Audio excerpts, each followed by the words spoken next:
since our last pod, SGA had a big game winner in Madison Square Garden. And it got me thinking. Turn around. Who are the guys that you want taking the last shot historically and in the NBA right now? And what makes a player a good player to do that? Because a guy like DeMar DeRozan's a guy we talk about all the time. Joe Johnson was one of those guys.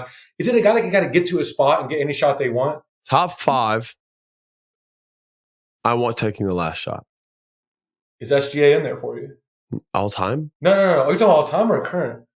Oh, I thought you said all time. Well, wherever you want to go with it. All time? Yeah. Number 1's MJ. Okay. I don't think the percentages would back him, but I know if I'm down 1 with my life on the line, I'm handing that fucker the ball. Do you understand what I'm saying? I don't give a damn what you could point to. Just it is what it is. Okay. Number 2 is Kobe Bryant. I'm just letting you know. I don't know if the percentages are there for you, like to back up these claims. Like, well, they have more game winners than anybody else. They've also taken LeBron has more game winners than both of them. You can look it up. I don't think at the buzzer. No. We can look it up, but yeah. He's also played. You understand this guy's played like a vast amount more basketball than both of these individuals. I think he has a better percentage too. That takes away the. No, I don't. Not shooting a game winner. Not at the buzzer shots. Okay. By the way, you out of your fucking mind if you think I'm choosing LeBron, and I love LeBron James. Yeah. We always bro, what are we doing here, man? You're down 1, bro. You're gonna hand the ball. You're because you're such a no. I'm just saying I'm actually asking you. You're looking for the actual statistics. I'm actually asking you. I don't care. I know. He's not who comes to mind. He's not who comes to mind. I'm asking you. Who you? I'm asking you a simple question. You're just dancing around it like a goddamn. What is going on here? I'm asking you right now, Pasha. Again. If I had to go by percentages, why? What is this? It's a yes or no answer. I don't want to. Your life is on the line. Your life is on the line, Pasha. Right now, you get to choose. You're down 1 with 7 seconds left. You got to hand the ball to somebody. You're handing it to LeBron James over Kobe or Michael. Yes or no? Just answer the question. I might. He has a better percentage and more game winners. What other metric do you need? Because that stat doesn't tell all. And he'll make the right pass too. That stat doesn't tell all. So does Michael. Iconic to Paxson. Iconic to Kerr. Bang, bang. I've seen it. And Relax. And then LeBron does the same thing and he gets criticized for it. We don't have to that's not the argument. Also, he got criticized a long time because he was notorious for not making and taking those shots. So it's hard now to believe that he's hit more game winners than those. He might have more shots in crunch time in the last minute or two. Sure, he's probably made more clutch baskets than both of them. Yeah, I would agree with that. I'm talking about 4 seconds left, 2, 1, shot it, let it fly, buzzer rings. I'm going, no, sir. Okay, how about current players right now? I'm going to name some for you. De'Aaron Fox, DeMar DeRozan, these guys. If we're going current players right now, both of those guys I have in my top 5. Yeah. But I just love the fact that... Maybe. Because I'm thinking of guys right now that I'd put in there. Damian Lillard's in there. Absolutely. I'm going Luka. I'm just putting him in there. I don't care how many he's not hit or hit. That dude, putting him in there for sure. Luka's in there. Dame's in there. Last shot, a guy named Kevin Durant is definitely in there. DeMar DeRozan's in there. And then my 5th would be, man, that's tough. I'd probably go Shea right now. And that's because he can get any shot he wants. And that's kind of what it comes down to. He's going to get a shot off and he's going to get it however he wants. Yeah. Yeah. He's different right now. I'm going Shea, Dame, DeMar, KD, Doncic. That's my 5. Yeah. So, also since our last pod, the MVP talk for Luka's been heating up. It was like, first it was Embiid, then Jokic and SGA. Luka's taken over. The gap between first and second in points per game this season, Luka averages 34 points per game. Giannis is second with 30.8. So we're talking about 3-point difference here. 4 points. Yeah, so we talk about that. Luka's also second in assists, 9.8 assists a game. The Dallas Mavericks have been hooping too. And I've been really critical. I've been really critical, over the last few years about how they've been surrounding Luka with the talent. I didn't really like what they were doing. I have to now kind of give them applause.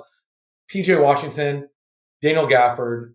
I like the defenders like Exum and Derrick Jones Jr. has been a good defender for them. Like this is the most, Tim Legler said this earlier on ESPN, this is the most talented team Luka's had. Do you agree? Yeah. I do believe they could have kept Seth and maybe like maybe X him off the board just so they have more shooting. I think they just need as much shooting as possible. You have like outside of Doncic and Kyrie who can make shots off the dribble. In terms of catch and shoot, Tim Hardaway. They have Tim Hardaway Jr. No, that's also a name. They only have Tim. They lost Finney Smith. They lost Reggie Bullock. They lost all their catch and shooting. So it would have in the playoffs when that game gets really tight. It's gonna be really. I mean, Luka and Kyrie are really, literally gonna have to make magic one-on-one wise to carry a series, which is really hard to win that way because the game's gonna slow down. It's gonna get a little sticky. Gonna clog up the paint. It's gonna be a shooting game, and I think Seth could have really helped him shoot. The reason I think he was part of that deal is that he was out of the rotation, wasn't playing a lot. So they're like, well, if you're going to go get PJ Washington and go to Charlotte, Seth's from Charlotte. It makes sense. And I don't think they give a shit that he's. No, I just mean it was kind of like a both sides win type of thing. Charlotte needed vets. We all knew that. Charlotte needed vets. Seth was out of the rotation. More importantly than Seth, they were having issues with Grant Williams. And the trade was really about Grant and PJ. Right. And then everything else was kind of thrown in there. I just thought they could have kept Seth. I also think because they lack defensive abilities with Kyrie and Luke out there, although Kyrie's made strides, they couldn't have any more guys around them. You can't have all three of them on the floor. You know what I'm saying? You can't have guys that can't play defense. So, you get rid of a PJ and you keep a guy like Exum, who's not known as a defensive stopper, but he's like 6'5", 6'6", has some size, and he's out there like picking up full court and stuff. You know what I mean? Like doing all these little things to play that backup guard role like a lot of guys have to do. So I think that a lot of that went into them just going that direction. And then I know their GM in the past actually drafted him in Utah or had ties to him early on in Utah. So there's a lot there, I think, or the owner or something like that.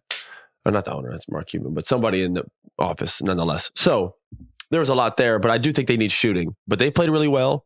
Give them credit. I don't have anything. I don't know what's going to happen in the playoffs, man. 1 minute Phoenix looks horrendous. The next minute, like Devin goes for 50. They look great. Or Kevin. Well, we talk about Phoenix all the time. They have to have their stars have to play absolutely amazing for me. I know, that's the same as Denver. I'm sorry, it's the same as Dallas. Yeah, but they could do it in a way where they're moving the ball a little differently than Phoenix, who goes out there and kind of as I said. Yeah, Phoenix is it's hard to watch sometimes. Dallas has 2 point guards. Phoenix has none. Kind of thing. You know what I mean? So yeah. It's just a little different. We saw it last night with Devin, which, by the way, we got to get into it. I don't understand this.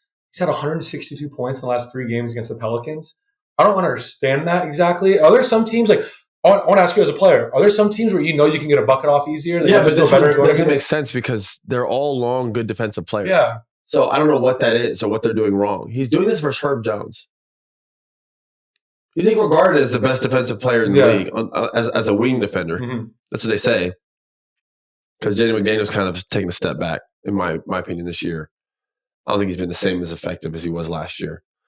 He hasn't been healthy a lot, but still, even when he's played, I don't think it's been the same as he was last year. I would like to see him get back in that form. Mm-hmm. For the money, it's just different. You know what I mean? Well, I got $100 million a summer. He's defending. I don't think it's at the same level as he was last year. Right. Hopefully the playoffs. You see guys get hurt a little bit more often, nagging injury instead of playing that night because you got to play these games. I don't feel good. I'm not playing it. That stuff creeps in. I'm seeing what Jerry Vanderbilt. Yeah. I'm not saying Jerry Vanderbilt hasn't been hurt. I know he's had injuries. But like, dude's just dressing up every game. Just pulls up to LA like a wardrobe. It's like, bro, what are we doing here? You're paid to be a hustle guy. You're not ever supposed to be hurt. You know what I'm saying? Like, not saying he can't be if something really is going on, but like he's sitting out all the time with shit. Like, brother, your only purpose in the NBA is to play hard because you're not skilled in any regard. You're a hustle guy.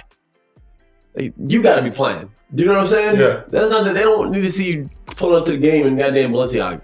Yeah, you know what I mean? That's not who you are, bro. You're not like we need you on the court, bro.